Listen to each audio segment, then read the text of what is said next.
জয় শ্রী রাধে। আজকের এই অনুষ্ঠানটি আমাদের শ্রদ্ধেয় আমার দিদা তার প্রয়াণ তিথি প্রয়াণ উপলক্ষে এই অনুষ্ঠান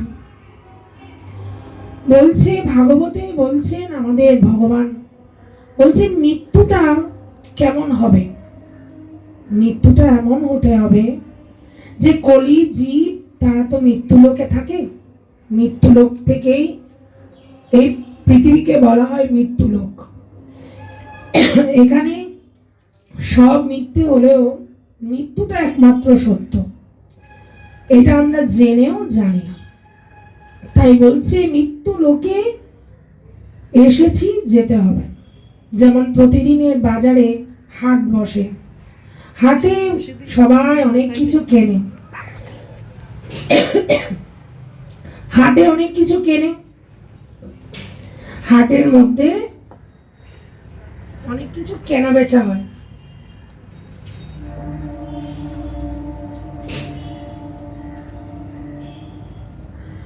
হাটের মধ্যে কেনা বেচা হয়। হাট যখন শেষ হয়ে যায় তখন সন্ধ্যার পর পুরো হাটটা ভেঙে যায়। ভেঙে যাওয়ার পর সবাই যে যার মতো ঘরে চলে যায়। ঠিক তেমনি ভাবে এখানেও এসেছি আমরা হাটের বাজারে বেচাকেনা করতে। কিসের বেচাকেনা? বিভিন্ন রকম সম্পর্কের মধ্যে দিয়ে আমাদের এই দেওয়া নেওয়া, ভালোবাসা দেওয়া নেওয়া চলছে।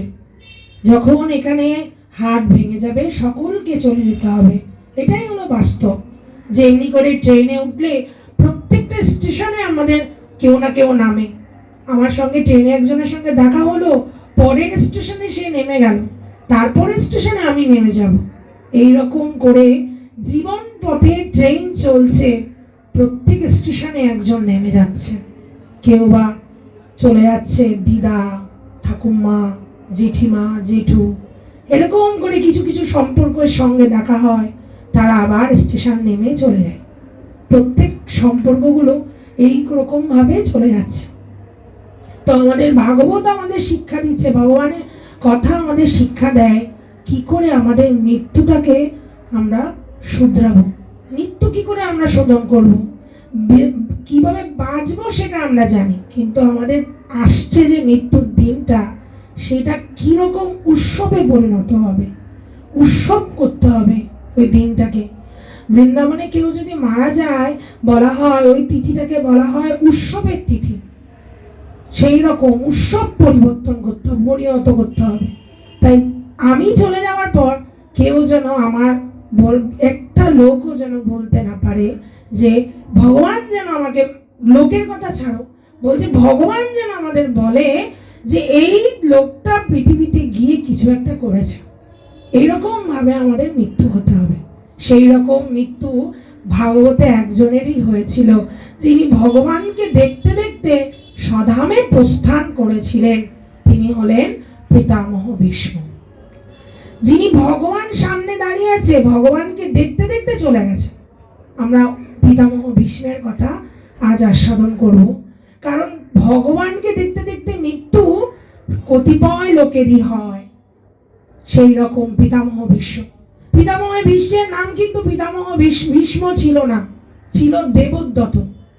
গঙ্গা শান্তনুর পুত্র ছিলেন পিতামহ ভীষ্ম।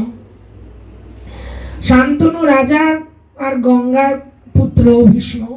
ভীষ্ম সারাটা জীবন তার হস্তিনাপুরের সিংহাসনের প্রতি কর্তব্য দায়িত্ব পালন করতে করতে তার পুরো জীবনটা চলে গেল। সত্য হলেও তার পাশে ছিল, মিথ্যা হলেও তার পাশে ছিল। কোনোভাবেই পিতামহ সম্রাট যুধিষ্ঠির বুঝতে পারেনি। অনেক কথা বলেছেন, দাদা তুমি যে রাজ্য পালন করছো এটা তো ধর্ম, ধর্মের পথে থেকে তুমি জয়ী লাভ করেছো, তাই তুমি হস্তিনাপুরের সিংহাসনের সম্রাট হলে। কিন্তু কিছুতেই যুধিষ্ঠিরের মন শান্ত হয় না। তখন ভগবান শ্রীকৃষ্ণ বললেন, চলো তাহলে দাদা, চলো আমার সঙ্গে। কোথায়?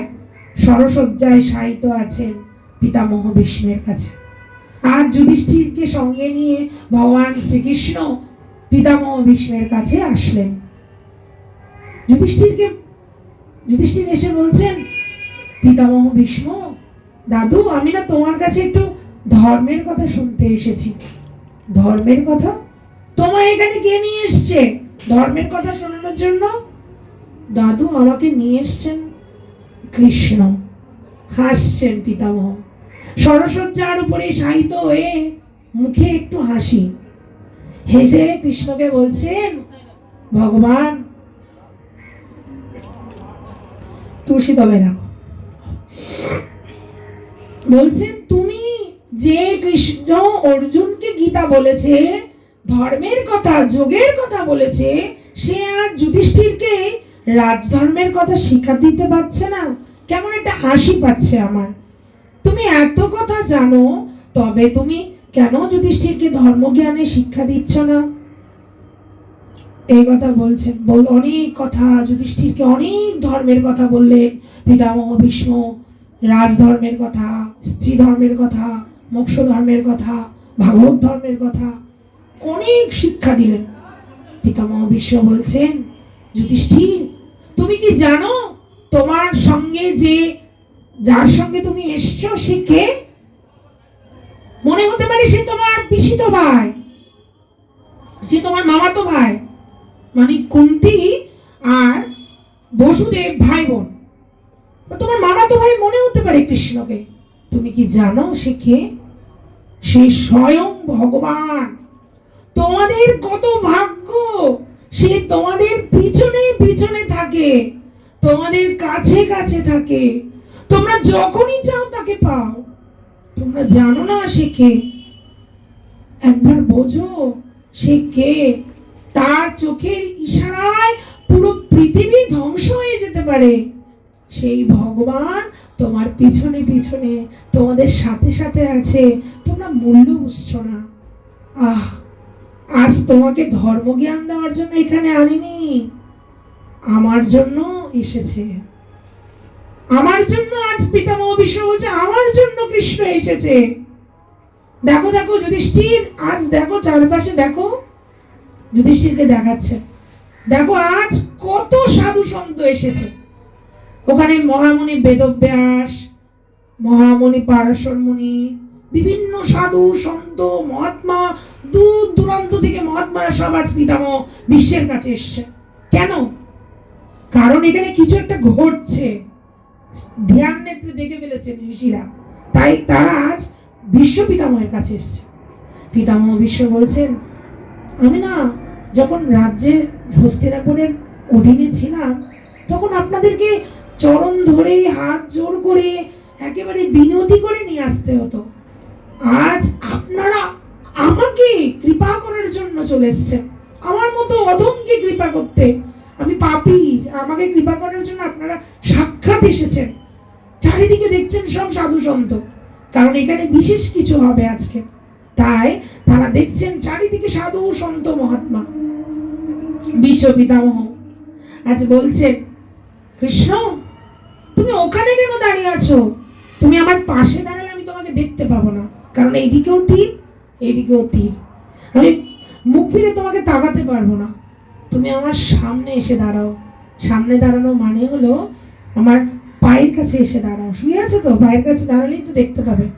তাই বলছে, তুমি আমার পায়ের কাছে এসে দাঁড়াও, আমি তোমাকে দেখতে চাই, তোমার রূপটা দেখতে চাই, তোমার সেই লক্ষ্মী নারায়ণ শঙ্খ চক্র গদা পদ্ম রূপে হে মধুসূদন, তুমি আমার সামনে এসে দাঁড়াও, আমি তোমাকে নয়ন ভরে দেখতে চাই। পিতামহ ভীষ্ম বলছে, পিতামহ ভীষ্ম স্তুতি করছেন, ভাগবতে খুব সুন্দর স্তুতি। আমাদের জীবনের চিঠির মধ্যে যখন শেষ করি আমরা লিখি ইতি, ইতি শব্দটা ব্যবহার করি। ইতিটা মানে কি? শেষ। ইতি, ইতি বলে শেষ করি চিঠিটা। এখানে পিতামহ ভীষ্ম ইতি বলে শুরু করছেন, ইতি দিয়ে শুরু করছেন। তিনি বলছেন, আমি কি কি ইতি করব? আজ আমার জীবন ইতি হয়ে যাচ্ছে, আমি তোমার স্তুতি করছি ইতি দিয়ে।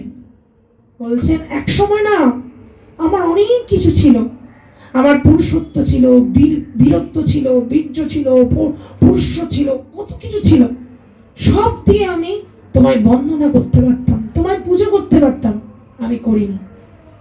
আমার মনটা অনেক জায়গায় দিয়ে রেখেছি আমি, আজ আমার মন কোথাও নেই। আমার মন রাজ্যে ছিল, আমার মন যুদ্ধে ছিল, আমার মন সংসারে ছিল, সব জায়গায় আমাদের মন দেওয়া। পিতামহ ভীষ্মের মতো আমাদেরও মন বিভিন্ন জায়গায় আমরা মর্গেজ করে রেখেছি। নাম, যশ, টাকা পয়সা, হাট বাজার, ঘর বাড়ি, গাড়ি এবং পোশাক, কুকুরও দিয়ে রেখেছি। প্রত্যেকটা জিনিসের মধ্যে আমাদের মনটা দিয়ে রেখেছি, মর্গেজ করা। ধরুন একটা বাড়ি আমি কিনবো, সেই বাড়িটা আমি কিনেছি, কিন্তু কিছুদিন বাদে দেখতে পেলাম ওই বাড়িটার 4 জন ওই বাড়িটাকে বন্ধক দেওয়া হয়েছে 4 জনের কাছে। তার মানে এই বাড়িটা অলরেডি 4 জনের হয়ে গেছে। আমি এই বাড়িটা কিনে লস গেলাম, আমার তো কোনো উপায় নেই, এটা তো 4 জনের কাছে বন্ধক দেওয়া, তাহলে আমি লস হয়ে গেল। সেই রকম আমাদের মনটা 1000 জনকে দিয়ে রেখেছি, ভগবানকে দিয়েছি এইটুকু।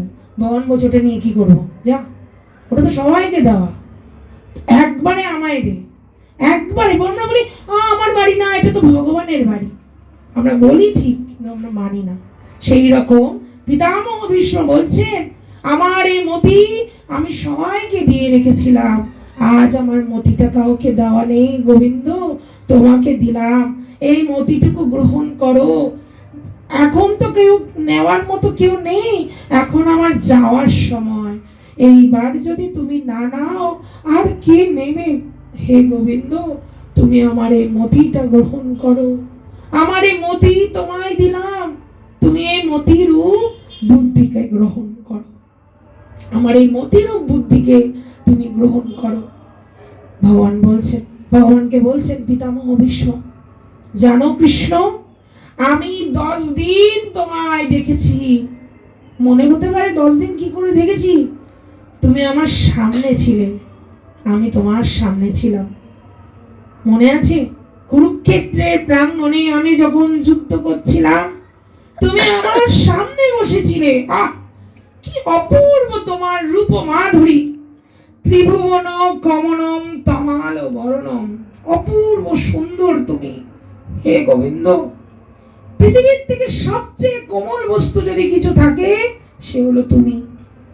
অপূর্ব সুন্দর তমাল বর্ণের তোমার অঙ্গকান্তি, সেই রূপ মাধুরী দর্শন করেছি আমি 10 দিন। 10 দিন অপলক নয়নে তোমার রূপ মাধুরী আমি দেখেছি। আহ, তুমি অর্জুনের রথের সারথি, অর্জুনকে তুমি কতখানি ভালোবাসো, কেমন ভালোবাসো দেখো। অর্জুনের রথের সারথি, ভাবতে পারবেন রথের সারথি যারা হয় তাদের অর্জুনের পা দুটো কৃষ্ণের এখানে ছিল, মুখে বলতে পারতো না ডানে যাও বাঁয়ে যাও ডানে যাও, বলার সময় নেই, পা দুটো ইশারা করতো আর কৃষ্ণ এভাবে এভাবে চলতো। সেই রকম কেমন ভালোবাসো তুমি অর্জুনের রথের সারথি, কি সুন্দর তুমি। অর্জুন পিছনে, তুমি আমার সামনে ছিলে, কি মনোহর, কি কমনীয় মূর্তি তোমার। অপলোক নয়নে তোমার সেই মূর্তি আমি দর্শন করেছি। হে গোবিন্দ, তোমার তোমার মুখের ওই চুলগুলো না এরকম করে আঁকা বাঁকা হয়ে তোমার মুখের উপর থাকতো, তোমার মুখটা হলো নীল পদ্মের মতো, আর তোমার চুলগুলো যেন ভ্রমরের মতো। পদ্ম ফুলের উপরে ভ্রমর যেমন বসে, তোমার মুখের উপরে ওই চুলগুলো এইভাবে পড়ছিল। আর তুমি ওই দুলি ধূসর রথটা নিয়ে 10 দিন আমার সামনে ছিলে।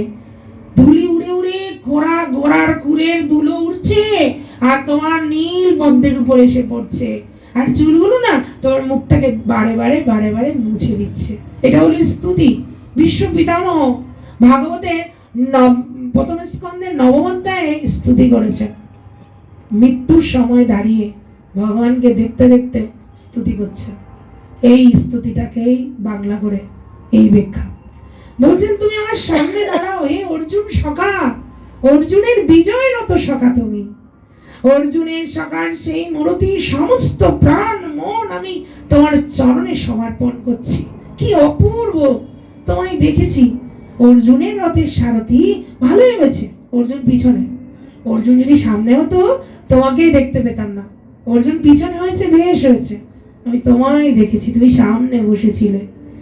তোমার মুখের উপরে ঘোড়ার খুলিগুলো যখন পড়তো, তোমার কেশরাশি এপাশ ওপাশ করে তোমার মুখ দুটো মুছে দিত।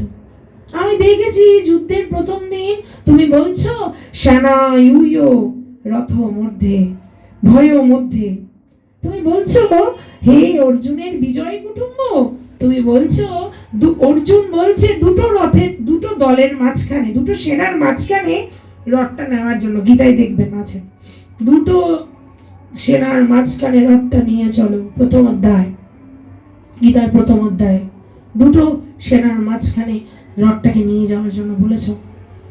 আর তুমি অর্জুনের কথা মতো রথটিকে দুটো দলের মাঝে নিয়ে গেছো, কৌরব আর পাণ্ডব সেনার মাঝে তোমার সেই রথটাকে নিয়ে গেছো। আর তুমি অর্জুনকে সব দেখাচ্ছ, এই দেখো, এই হলো কর্ণ, এই হলো পিতামহ ভীষ্ম, এই দ্রোণাচার্য, এই কৃপাচার্য, এই দুঃশাসন, এই দুর্যোধন, এক এক করে সবাইকে দেখাচ্ছ। হে পিতামহ ভীষ্ম বলছে, কি জানো, তুমি এইভাবে দেখাচ্ছ না, মনে হচ্ছে ও আমাদের কি মারবে, তুমি আমাদের আয়ু হরণ করে নিচ্ছ। আঙ্গুল দিচ্ছ না, এই আঙ্গুল দিয়ে যেন আমাদের আয়ুটাকে হরণ করে নিচ্ছ। আমরা আগে থেকেই মরে আছি, তুমি হরণ করে নিয়েছো আমাদের আয়ু। আমাদেরকে অর্জুন কি মেরেছে? অর্জুন মারেনি তো, তুমি তো আগে থেকেই আমাদের আয়ু হরণ করে নিয়েছো।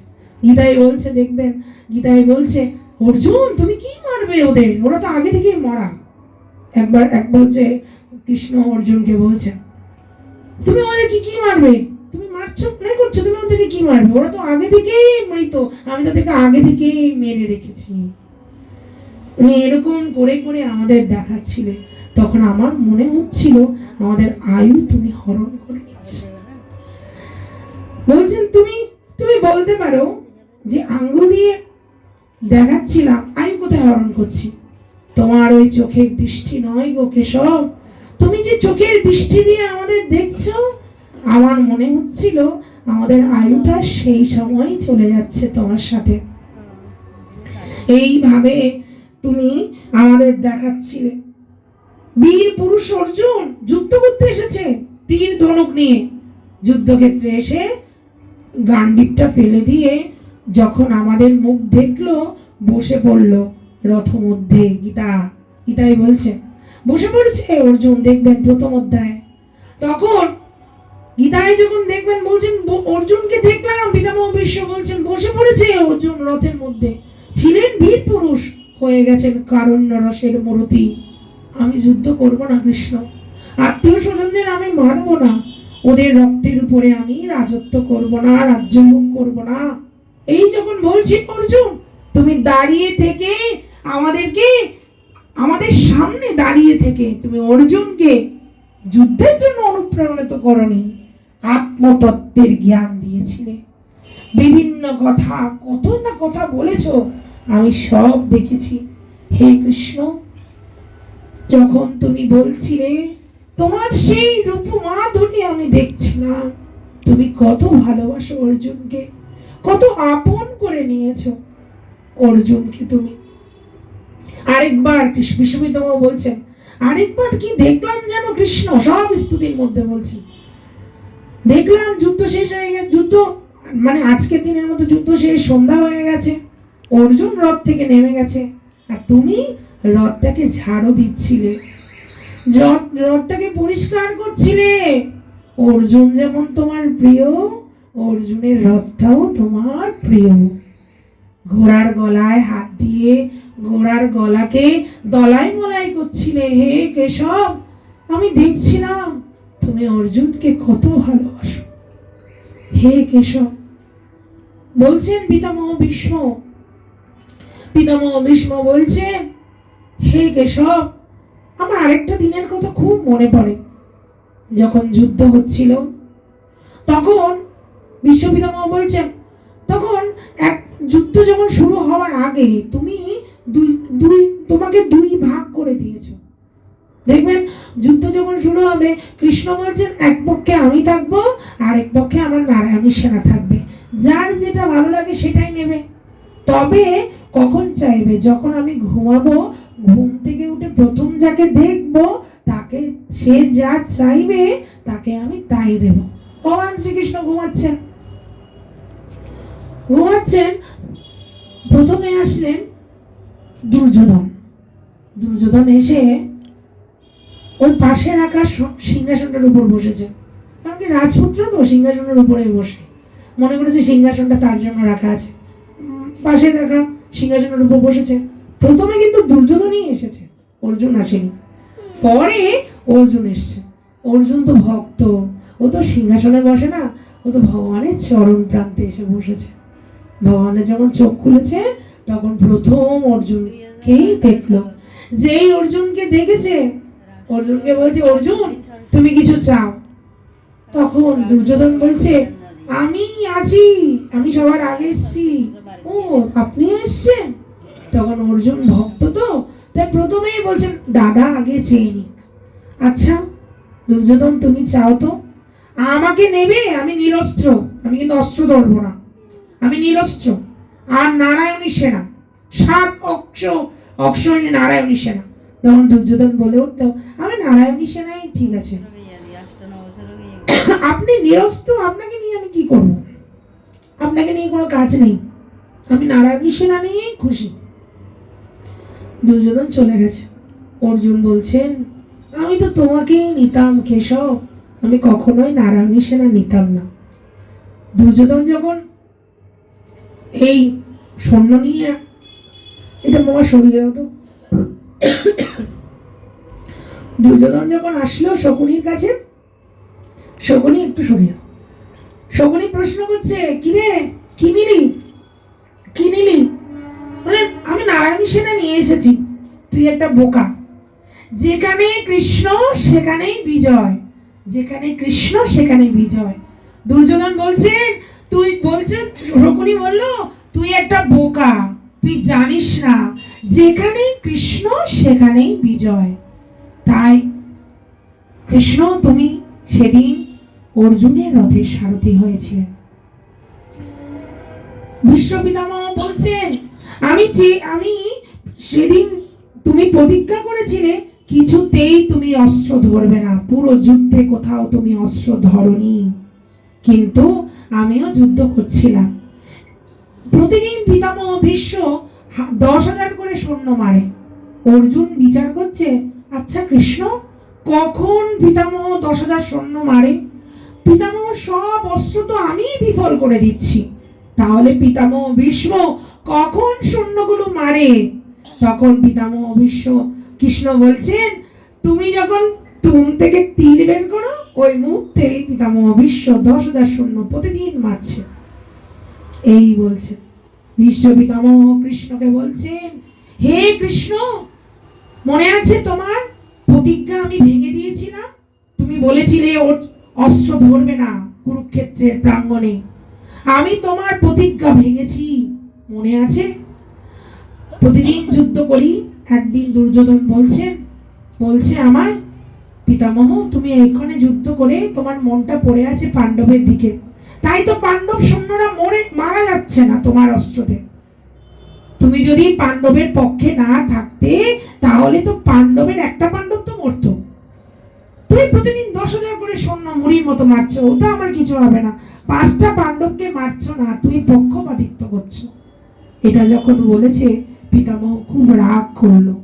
রাগ করে 5টা বাণ পাণ্ডবদের নাম করে মন্ত্রপুত করে রাখলো, কাল পঞ্চপাণ্ডবের একটা পাণ্ডব মারা যাবেই যাবে, আমি কথা দিলাম তোমায় দুর্যোধন। এই কথাটা দুর্যোধন আর পিতামহ ভীষ্ম জানে, আরেকজন জানবে কে বলতো? অন্তর্যামী ভগবান। তিনি জানতেন। তিনি বলছেন অর্জুনকে, অর্জুন তোমাদের মৃত্যু কালকে। কি করে মৃত্যু? তুমি কি করে বুঝলে? পিতামহ ভীষ্ম 5টা বাণ তৈরি করেছে তোমাদের নাম করে, কালকে যে করে হোক তোমাদের 5 জনের একজন মারা যাবে। এখন কি করবো কেশব? সন্ধ্যা হয়ে গেছে, আলো নেই। পিতামহ ভীষ্ম এখন সন্ধ্যা করতে বসেছেন, জপ করছেন। তুমি যাও পিতামহ ভীষ্মের কাছে, আমি গেলে তো ধরা পড়ে যাব। শোনো শোনো, দুর্যোধনের মুকুটটা তুমি চেয়ে নিয়ে আসো। হ্যাঁ, দুর্যোধন আমাকে মুকুট দেবে? হ্যাঁ দেবে। দুর্যোধন তোমাকে একটা বরদান দেওয়ার কথা ছিল, ঘটনাটি কি মনে আছে তোমার? কৃষ্ণ বলছে, দুর্যোধন একবার বিপদে পড়েছিল। দুর্যোধনের সৈন্য এবং রানীদের বেঁধে রেখেছিল চিত্তরথ নামক এক গন্ধর্ব। ভীম আর অর্জুন তখন বনবাসে ছিল। সেই বনবাস থেকে ভীম আর অর্জুন গিয়ে দুর্যোধনকে চিত্তরথ গন্ধর্বের হাত থেকে বাঁচিয়েছিল। সেই সময় দুর্যোধন খুশি হয়ে অর্জুনকে বলেছিল, তুমি একটা বরদান চাও। অর্জুন বলছে, বরদান আমার এখন লাগবে না, পরে কখনো চেয়ে নেব। মনে পড়েছে? এখন যাও, মুকুটটা তুমি চেয়ে নিয়ে এসো। পিতামহ ভীষ্মের কাছে যাবে মুকুটটা মাথায় দিয়ে। ঠিক আছে। দুর্যোধনের কাছে গিয়ে অর্জুন বলছেন, ভাই একটু মুকুটটা দেবে? হ্যাঁ নাও নাও, কোনোদিন রাজা হতে পারবি না তো, মুকুটটা নিয়ে একটু আনন্দ কর। মুকুটটা নিয়ে পিতামহ ভীষ্মের কাছে গেলেন অর্জুন। মুকুটটা দেখে মনে করলো দুর্যোধন এসেছে, তাই 5টা বাণ চেয়ে অর্জুন নিয়ে এসছে ভীষ্ম পিতামহ থেকে।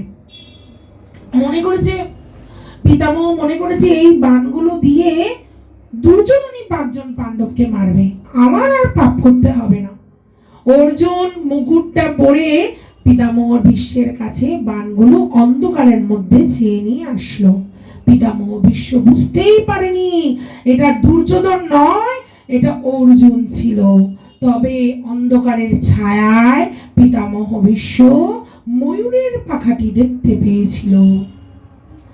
পরের দিন পিতামহ ভীষ্ম বলছে, বাণগুলো যখন দুর্যোধন নিয়ে গেছে, আমি আর যুদ্ধ করব না। সেদিন কৃষ্ণ তোমার মনে আছে? আমি যুদ্ধক্ষেত্রে সেদিন যাইনি, সেই দিন যুদ্ধক্ষেত্রে দুর্যোধন গিয়েছিল। ভাবছি বাণগুলো তো আমার কাছে নেই, এগুলো তো দুর্যোধন নিয়ে গেছে। দুর্যোধন তখন যুদ্ধ করতে করতে পিতামহ ভীষ্মের কাছে এসে বলছে, কি ব্যাপার ভীষ্ম পিতামহ, আপনি যুদ্ধ করতে যাবেন না? বাণ তো তোমার কাছে, আমি গিয়ে কি করব? আমি কোনো বাণ নিয়ে যাইনি। পিতামহ ভীষ্ম বুঝলেন, কৃষ্ণ তুমি ছল করেছো আমার সঙ্গে, আমিও প্রতিজ্ঞা করছি, তুমি যেমন আমার প্রতিজ্ঞা ভেঙেছো, আমিও তোমাকে আজ হাতে অস্ত্র তুলেই ছাড়বো। একটা ছবি আপনারা দেখতে পান, কৃষ্ণের হাতে একটা চাকা ভীষ্ম পিতামহকে মারতে যাচ্ছে। এই দিন সেই দিন ছিল। পিতামহ ভীষ্ম কৃষ্ণের প্রতিজ্ঞা ভেঙে দিয়েছে। কৃষ্ণের প্রতিজ্ঞা ছিল অস্ত্র ধরবে না। কৃষ্ণ সেই দিন এমন অবস্থায় ফেললো পিতামহ ভীষ্ম, কৃষ্ণ অস্ত্র ধরতে বাধ্য হয়েছিল। বাণ নেই, পিতামহ ভীষ্ম যুদ্ধ করছে, অর্জুনের গায়ে পুরো রক্তে রক্তাক্ত করে দিয়েছে, পুরো শরীরে রক্ত। কৃষ্ণের চোখে জল পড়ছে অর্জুনের ব্যথা দেখে। আমার ভক্তকে কষ্ট দাও পিতামহ, তুমি ভীষ্ম, তুমি আমার ভক্তকে কষ্ট দাও। হ্যাঁ, আমার ভক্ত কি রক্তে কষ্ট পাচ্ছে, কি চারিদিকে ব্যথা, রক্তে রক্তাক্ত হয়ে গেছে। অর্জুনের কষ্ট দেখে কৃষ্ণ রথের সামনে পড়ে রাখা রথের চাকাটা হাতে তুলে নিয়ে, সেদিন তোমার মনে আছে কৃষ্ণ, তুমি আমায় মারতে ছুটে এসেছিলে, তোমার গায়ে থেকে তোমার উত্তরীয়টা খুলে ভূমিতে পড়ে গেছে, তুমি খালি গায়ে আমার সঙ্গে যুদ্ধ করার জন্য রথের চাকাটা নিয়ে এসেছিলে। সেদিন আমি বিজয় শঙ্খ বাজিয়েছিলাম। বিজয় শঙ্খ বাজিয়ে দিয়েছে। কৃষ্ণ জিজ্ঞেস করছে, অর্জুন পিতামহ ভীষ্ম শঙ্খ বাজাচ্ছে কেন? যুদ্ধ কি শেষ হয়ে গেছে? না পিতামহ, তোমার প্রতিজ্ঞা ভেঙে দিয়েছে, সেই জন্য শঙ্খ বাজিয়েছে। হ্যাঁ, আমি তো ভুলে গেছি, আমার তো প্রতিজ্ঞা ছিল যে আমি অস্ত্র ধরবো না। এই বলে রথের চাকাটা ফেলে দিয়েছে। পিতামহ ভীষ্ম বলছেন, কৃষ্ণ আমার প্রতিজ্ঞা রক্ষার জন্য তুমি তোমার প্রতিজ্ঞা ভেঙে দিলে। তুমি অর্জুনকে এত ভালোবাসো, তুমি অর্জুনের এমন প্রিয়, তুমি অর্জুন কেমন প্রিয় সেটা বলছি। একবার দ্বারকায় ভগবান শ্রীকৃষ্ণের ঘরে অর্জুন ঘুমাচ্ছে। ভগবান খেতে বসেছেন। অন্যের থালায় অন্ন, বিভিন্ন রকম ব্যঞ্জন, 56 ব্যঞ্জন নিয়ে খেতে যাবেন। বলছেন, রুক্মিণী যাও তো, অর্জুনকে ডেকে নিয়ে আসো তো, অর্জুন ঘুমাচ্ছে। মাতা রুক্মিণী যখন অর্জুনের কক্ষে ঢুকেছে, দেখছেন অর্জুনের প্রতি লোমকূপ থেকে কৃষ্ণ নাম উচ্চারণ হচ্ছে। প্রতি লোম লোম লোম, শ্বাস নিচ্ছে, শ্বাসের মধ্যে কৃষ্ণের নাম, প্রতি লোমের থেকে কৃষ্ণের নাম হচ্ছে, পুরো অঙ্গে কৃষ্ণ নাম হচ্ছে। মাতা রুক্মিণী ওখানে বসে পড়েছে এত মধুর কৃষ্ণ নাম শুনে। ভগবান বসে আছেন অন্ন নিয়ে। কি এখন আসছে না কেন? অর্জুনকে ডাকো। রুক্মিণী তো ডাকতে গেল, আসলোই না। সেখানে সেই পথে সেদিন দ্বারকায় নারদ মুনি এসেছিল। নারদ, জানো অর্জুন এখানে আছে, চলো নারদ তুমি অর্জুন আমি একসাথে ভোজন করবো, যা অর্জুনকে ডেকে নিয়ে এসো। নারদ গেছে অর্জুনকে ডাকার জন্য। সেখানে দেখছেন মাতা রুক্মিণী অর্জুনের লোমকূপ থেকে কৃষ্ণ নাম হচ্ছে, ও শুনে মাতা রুক্মিণী একেবারে বিহ্বল হয়ে গেছে। আর ওদিকে নারদ মুনি কৃষ্ণ নাম শুনে বীণা বাজাতে লাগলেন। হেমা, যেই যাচ্ছে সেই আটকে যাচ্ছে, কেউ আনছে না অর্জুনকে। এবার সত্যভামা তুমি যাও তো, গিয়ে অর্জুন, নারদ, রুক্মিণী সবাইকে ডেকে নিয়ে এসো, আজ সবাই একসাথে আমরা ভোজন করব। সত্যভামা গিয়ে দেখছেন রুক্মিণী নারদ দুইজনই ওই নামের মধ্যে ডুবে আছে।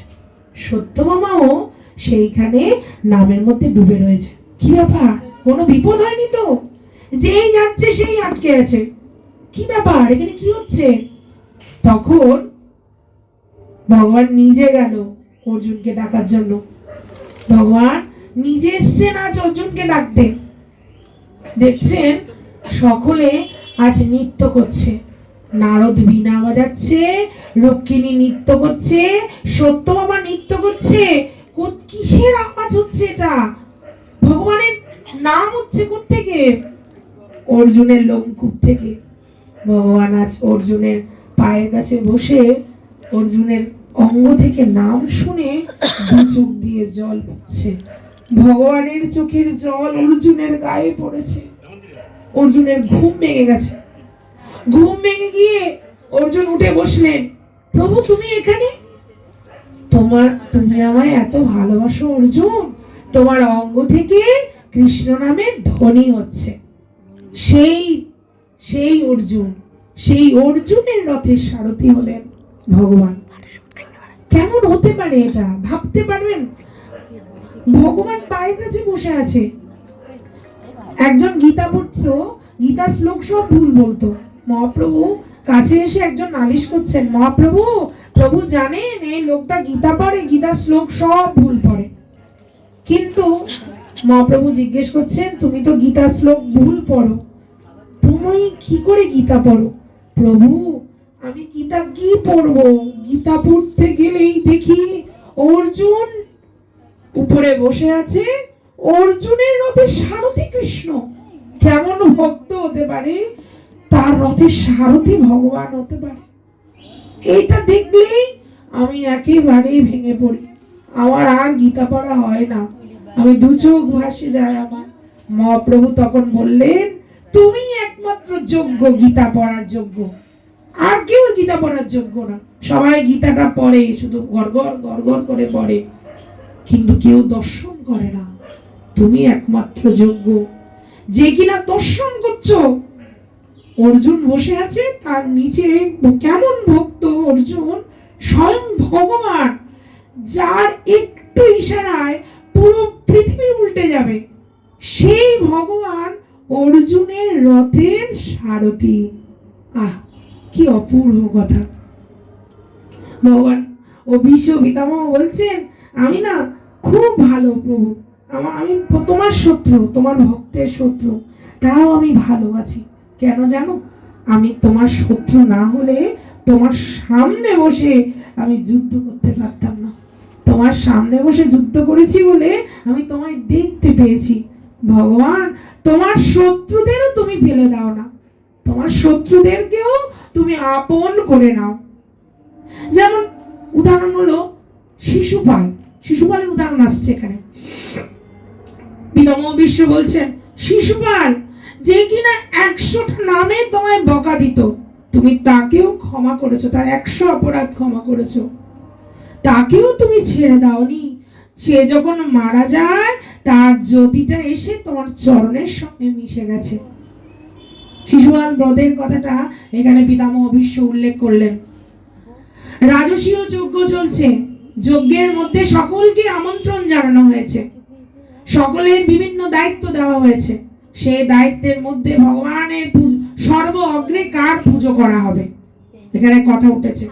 তো সকলে বলছেন সর্ব অগ্রে ভগবান শ্রীকৃষ্ণের পুজো করা হোক। এই কথাটা যখন শিশুপাল শুনলো, শিশুপাল অকথ্য ভাষায় ভগবানকে রাজসীয় যজ্ঞে গালি দিচ্ছে। 100টা যখন পূর্ণ হয়েছে, ভগবান যেই শিশুপালের গলাটা কেটেছে, যে শিশুপালের ভিতর থেকে জ্যোতি এসে ভগবানের চরণের সঙ্গে মিশে গেছে। শত্রুটাও ভগবান তাকে মানে কৃপার ছায়া থেকে ছাড়ে না। আরেকটি উদাহরণ আমার পরমারাধ্য গুরুদেব দিচ্ছেন। তিনি বলছেন রাম রাবণের যুদ্ধ হচ্ছে, যুদ্ধ শেষ হয়ে গেছে, সীতা উদ্ধার হয়ে গেছে, হাজার হাজার বানর মরে পড়ে আছে, হাজার হাজার অসুর মরে পড়ে আছে। উপর থেকে ইন্দ্রদেব ভাবছে এতগুলো বানর মরে আছে, ওরা একটু দেখতে পেল না সীতা যে উদ্ধার হয়েছে, এটা দেখতে পায়নি। বানররা সব বানর মরে গেছে, দেখতে পায়নি সীতা উদ্ধার হয়ে গেছে। তো ইন্দ্রদেব ভাবছে উপর থেকে একটু অমৃত বৃষ্টি করে, বানরগুলো বাঁচলে দেখতে পাবে সীতা উদ্ধার হচ্ছে। সবাই অমৃত বৃষ্টি হচ্ছে। এখন প্রভু রামচন্দ্র চিন্তা করছে অমৃত বৃষ্টি হলে তো অসুরগুলো বেঁচে যাবে, এতগুলো অসুর মরে গেছে, অমৃত বৃষ্টি হলে বানর যেমন বেঁচে যাবে অসুরগুলো তো বেঁচে যাবে। তো রামচন্দ্র চিন্তা হয়ে গেছে, হায় হায় অমৃত বৃষ্টি হচ্ছে, অসুরগুলো তো মারলাম, ওগুলো তো বেঁচে যাবে, কি হবে এখন? অমৃত বৃষ্টি হচ্ছে, সব বানরগুলো জয় রাম শ্রীরাম বলে উঠে গেছে, আর অসুরগুলো উঠেনি। তখন প্রভু রামচন্দ্র ব্রহ্মাকে বলছেন, আচ্ছা এটা কেমন পক্ষপাতিত্ব হলো? অমৃত বৃষ্টি হলো, অমৃত বৃষ্টি সবার গায়ে পড়লো, কিন্তু বানরগুলো উঠে গেল আর এই অসুরগুলো উঠলো না, এটা কেমন কেমন এটা কোনো কথা হলো? বলে না প্রভু, বানরগুলো উঠলো কারণ বানরগুলো যখন এসেছিল রাবণ কোথায়, রাবণ কোথায়, রাবণকে মারবো, রাবণকে মারবো। আর অসুরগুলো যখন এসেছিল তখন বলেছিল রাম কোথায়, রাম। হ্যাঁ, আরেকজন হয়েছে যে ভগবানকে দর্শন করতে করতে যাত্রা করেছেন, তিনি হলেন হরিদাস ঠাকুর, ব্রহ্ম হরিদাস। এই দুইজনের কথা বলা হয়। ব্রহ্ম হরিদাস তিনি, হরিদাস ঠাকুর নাম বিগ্রহ, হরে কৃষ্ণ নামের মহিমা প্রকাশ করেছেন হরিদাস ঠাকুর। হরিদাস ঠাকুরের জন্ম হয়েছিল বেনাপোলে। অনেকে বলে উনি যবনের ঘরে বড় হয়েছে, মুসলিম বলা হয়। আমরা অনেকে বলে ব্রাহ্মণের ঘরে জন্ম নিয়ে যবনের ঘরে বড় হয়েছে, অনেক রকমের মতভেদ রয়েছে। কিন্তু ব্রহ্ম হরিদাস, ব্রহ্মা হরিদাস রূপে জন্ম নিয়েছে। প্রতিদিন 3 লক্ষ নাম করেন হরিদাস, 3 লক্ষ হরিকৃষ্ণ নাম করে তারপর তিনি ভোজন করেন, তারপর তিনি কিছু করলে করতে পারেন। প্রতিদিন 3 লক্ষ নাম, বেনাপোলের জঙ্গলে বসে সেখানে তিনি 3 লক্ষ হরে কৃষ্ণ কৃষ্ণ কৃষ্ণ হরে হরে, হরে রাম রাম রাম হরে হরে, সেই মধুর নাম 3 লক্ষ জপ করে হরিদাস ঠাকুর। হরিদাস ঠাকুর সেই সময় লক্ষ্যহীনা এক বেশ্যা হরিদাস ঠাকুরের চরিত্রে দাগ দিতে গেছে। সাদা কাপড়ের দাগ পড়লে বেশি পড়ে, হরিদাস ঠাকুর জানতে পেরেছেন, কিন্তু তিনি নাম করছেন। নাম শুনতে শুনতে 3 দিন পর সেই বেশ্যাও হরে কৃষ্ণ নাম করতে লাগলেন।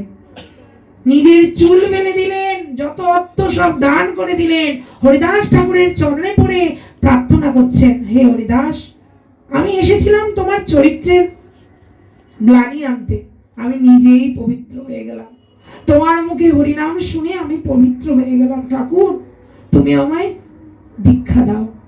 আমি জানতাম তো আমার চরিত্র হানি করতে তুমি এসেছো, কিন্তু আমি হরিনামের প্রভাব সবাইকে দেখাতে চেয়েছিলাম, তাই আমি হরিনাম করছি। তুমি 3 দিন হরিনাম বসে শুনেছো, আজ তুমি পবিত্র হয়ে গেলে। এত সুন্দর চুল, লক্ষ্যীরা চুল সব ফেলে দিয়েছে, সেই বেনাপোলের জঙ্গলে বসে সব অর্থ দান করে দিয়েছে। সেই বেনাপোলের জঙ্গলে বসে লক্ষ হীরা হরি নাম করে। হরিদাস ঠাকুর সেখান থেকে চলে গেছে। যেখানে যায় সেখানে হরিদাস ঠাকুরের নামের মহিমা। প্রশ্ন হয়েছিল নাম করলে কি হয়, হরিদাস ঠাকুরকে প্রশ্ন করছে, বলে নাম করলে কি হবে? নামের আভাসেই উদ্ধার হয়ে যায়। আভাস, দূরে নাম হচ্ছে, আপনি শুনছেন, ওতেই উদ্ধার। নাম করতে হবে না, করলে তো উদ্ধার, করলে তো উদ্ধার। নামের আভাসেই উদ্ধার। আভাস, কেউ নাম করছে, আপনি শুনছেন, তাতে উদ্ধার। হরিদাস ঠাকুর এটা প্রমাণ করে দিয়ে গেল। সেই হরিদাস ঠাকুর এসেছেন 22 কাজীর কাছে। কাজীর ওখানে প্রশ্ন হয়েছিল, হরিদাস তুমি মুসলিম হয়ে কেন হরিনাম করো? তুমি তো জবন, জবনে হরিনাম কেন করো? হরিদাস ঠাকুর বলছেন, আমার এই নামই ভালো লাগে। আপনাদের যেমন আল্লাহর নাম ভালো লাগে, আমার এই নামই পছন্দ, তাই আমি এই নাম করি। তোমার এই নাম, এইটা তো এখানে চলবে না। হিন্দু মুসলিম হয়ে তুমি হিন্দুর নাম করতে পারবে না। হরিদাস ঠাকুরকে 22 বাজারের বেত্রাঘাত করা হয়। 22টা বাজার ঘুরে ঘুরে হরিদাস ঠাকুরের উপরে বেতের আঘাত করা হয়, যাতে করে হরিনাম যেন না করে। হরিদাস ঠাকুর নাম চাইলেই না। এত মেরেছে হরিদাস ঠাকুরকে, হরিদাস ঠাকুরের গায়ে একটা আঘাতও পড়েনি, একটা আঘাতও পড়েনি। শেষে পাইক বাজে, ওই যারা মারছে তারা বলছে, ঠাকুর তুমি যদি মরে না যাও ওরা আমাদের মেরে ফেলবে, তুমি মরে যাও। হরিদাস ঠাকুর নিজের যোগবলে শ্বাস বন্ধ করে রেখেছে। সকলে মনে করেছে হরিদাস ঠাকুর মরে গেছে, জলে ফেলে দিয়েছে। অনেক দিন পর যখন গৌর অবতার হয়ে আসে মহাপ্রভু, মহাপ্রভু হরিদাসকে একদিন বলছেন, হরিদাস তুমি জানো তোমাকে যখন 22 বাজারের বেত্রাঘাত করা হয়, তোমার অঙ্গে একটা আঘাতও পড়েনি। সেদিন সব আঘাত আমার দেহে পড়েছে, এই দেখো এখনো দাগ আছে। এই দেখে হরিদাস বলছেন, মারছে নিজেকে, প্রভু আমার মতো পামরের জন্য তুমি এমন কোমল শরীরে আঘাত নিলে, প্রভু আমার মতো অপরাধীর অপরাধ নিয়ে তুমি কেন নিলে প্রভু? এই হরিদাস ঠাকুর নিত্য হরিনাম করে। পুরী মন্দিরে প্রবেশ করতে পারে না হরিদাস ঠাকুর, জগন্নাথ মন্দিরে হরিদাস ঠাকুর প্রবেশ করেন না। সবসময় সিদ্ধ বকুল বলে এক জায়গায় তিনি নাম করতেন। মহাপ্রভু রোজ পুরীতে যখন ছিলেন, রোজ হরিদাস ঠাকুরকে দর্শন করতে যেতেন। বলছেন, আমি তোমাকে দর্শন দিতে আসি না, আমি তোমাকে দর্শন করতে আসি। তুমি নাম বিগ্রহ, নাম বিগ্রহ কেমন হয় আমার দেখতে হবে না, আমি রোজ তোমাকে দেখতে আসবো। রোজ মহাপ্রভু প্রসাদ পায় আর হরিদাসের জন্য প্রসাদ দিয়ে দেয়, যাও হরিদাসকে এই প্রসাদটা দিয়ে আসো। হরিদাসকে রোজ হরিদাস এইভাবেই চলছে। একদিন হরিদাস নির্জান লীলাটা আমরা শুনবো। হরিদাস ঠাকুরের কথা আসছে, প্রতিদিন মহাপ্রভুর প্রসাদ হরিদাস ঠাকুরের জন্য আনা হয়, আর হরিদাস ঠাকুর সেই প্রসাদ গ্রহণ করেন। এরকম করে বেশ কিছুদিন যাচ্ছে। একদিন গোবিন্দ মহাপ্রসাদ নিয়ে হরিদাস ঠাকুরের কাছে আসলেন। হরিদাস দিতে গেল আনন্দিত হইয়া, দেখে হরিদাস ঠাকুর করেন শয়ন, মন্দ মন্দ করিছেন নাম শঙ্কা সংকীর্তন। আজকে মহাপ্রভুর প্রসাদ নিয়ে, জগন্নাথের প্রসাদ নিয়ে এসছে। হরিদাস আমি প্রসাদ নিয়ে এসছি। গোবিন্দ প্রসাদ এনেছ? শুয়ে শুয়ে আজ নাম সংকীর্তন করছেন হরিদাস ঠাকুর। গোবিন্দ কহে, উঠি এসি করো ভোজন। হরিদাস কহে, আমি করিব লঙ্ঘন, একটু পরে করব, আমি এখন করব না। বলেন না, শঙ্কা সংকীর্তন নাহি পড়ে, 3 লক্ষ নাম এখনো হয়নি, আমি ভোজন করতে পারি? শঙ্কা নাম পূরণ করা আমার অভ্যাস। আমি যে নাম শঙ্কা পূর্ণ না হলে জল পান করি না। তুমি অন্নটা রেখে, প্রসাদটা রেখে চলে যাও। এত বলি মহাপ্রসাদ করিলেন বন্ধন, শুধু প্রণাম করলেন।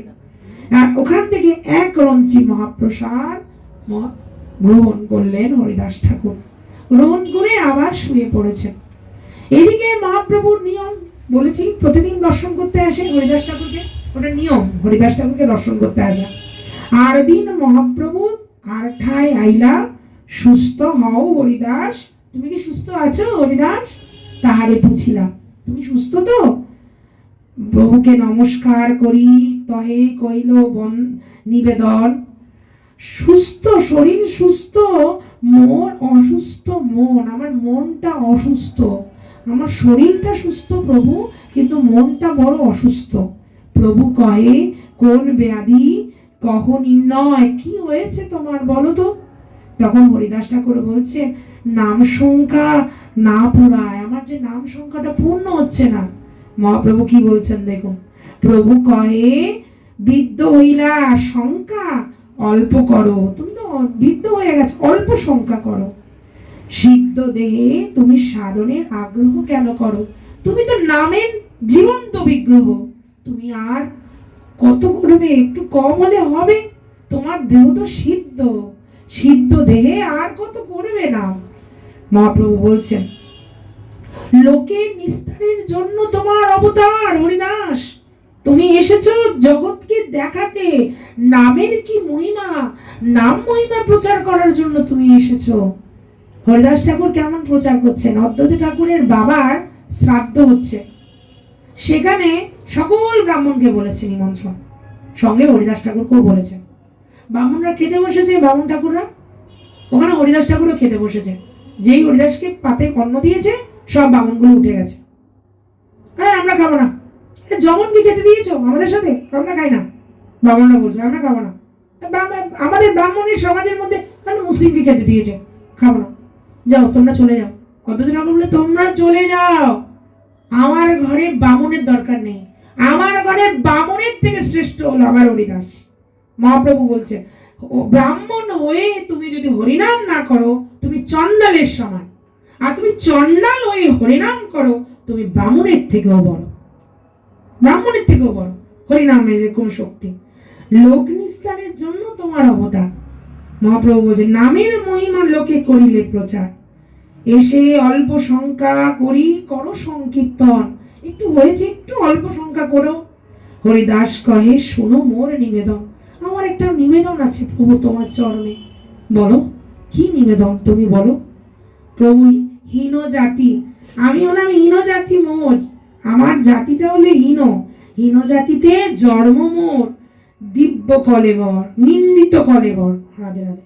বলছে আমার কলেবর হচ্ছে নিন্দার কলেবর, সবাই আমাকে বলে আমি জবন, মুসলিমের ঘরে জন্ম নিয়েছি, আমি হীন, হীন জাতি। এটা হলো দৈন্যতা।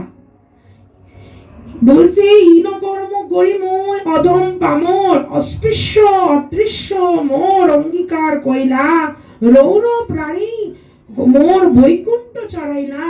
প্রভু, আমি হীন জাতিতে জন্ম, আমার হীন জাতিতে জন্ম, আমি হীন কর্ম করেছি, আমি অস্পৃশ্য, আমি পামর, আমার মতো জীবের নরকে গামী হওয়া উচিত, আমাকে টেনে তুমি উপরে তোলালে।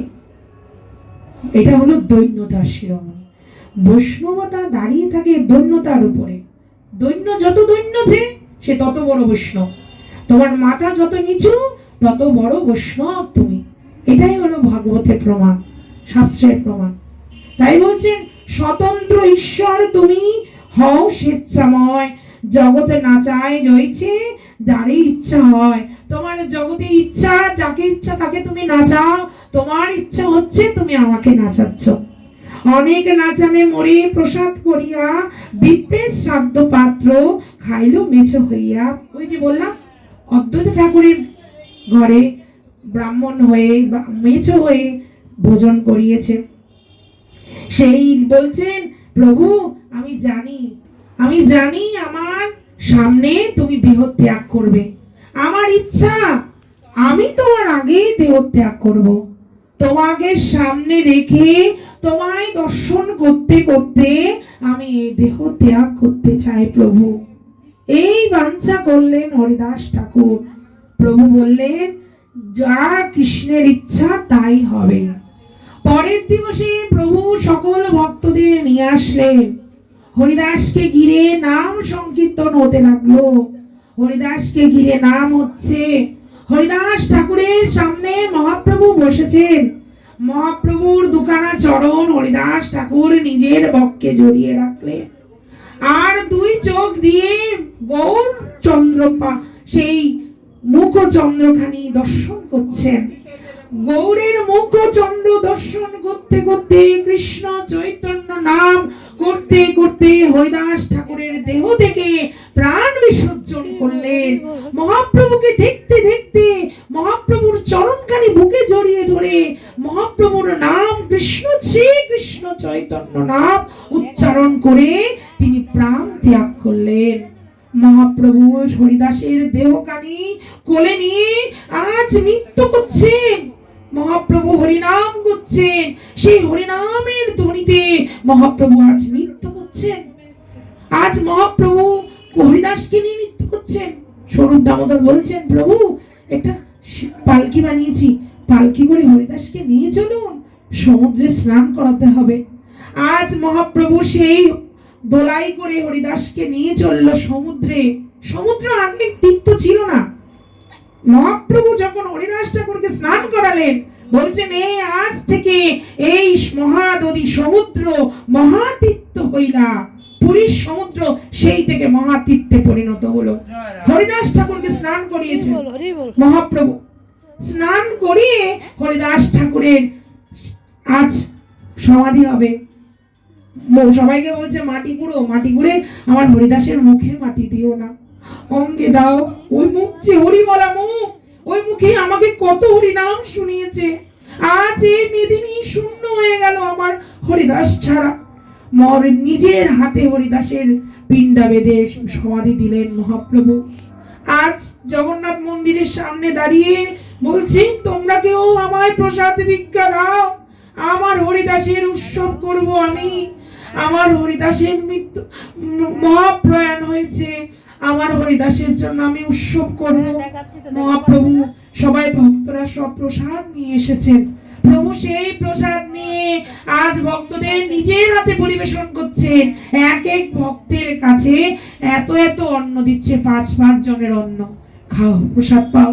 প্রসাদ পাওয়া হলে প্রভু সকলকে তিলক মালা পরিয়ে দিলেন আর বললেন, হরিদাসের নির্জনে যারা উপস্থিত আছে, হরিদাসের নির্জনে যারা আছে, তাদের অবশ্যই অচিরে কৃষ্ণচরণ প্রাপ্তি হবে।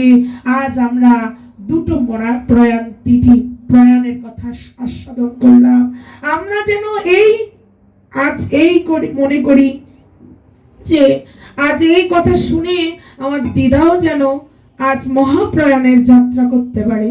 এই সবার কাছে এই আমার ভগবানের চরণে এই প্রার্থনা করি। আজ এইটুকু এখানে রাখলাম। জয় জয় শ্রী শ্রী রাধে নিতাই গৌর প্রেমানন্দে। হরি হরি বল বল। হরে কৃষ্ণ কৃষ্ণ কৃষ্ণ হরে হরে, হরে রাম রাম রাম হরে হরে। নিতাই গৌর হরি হরি বল।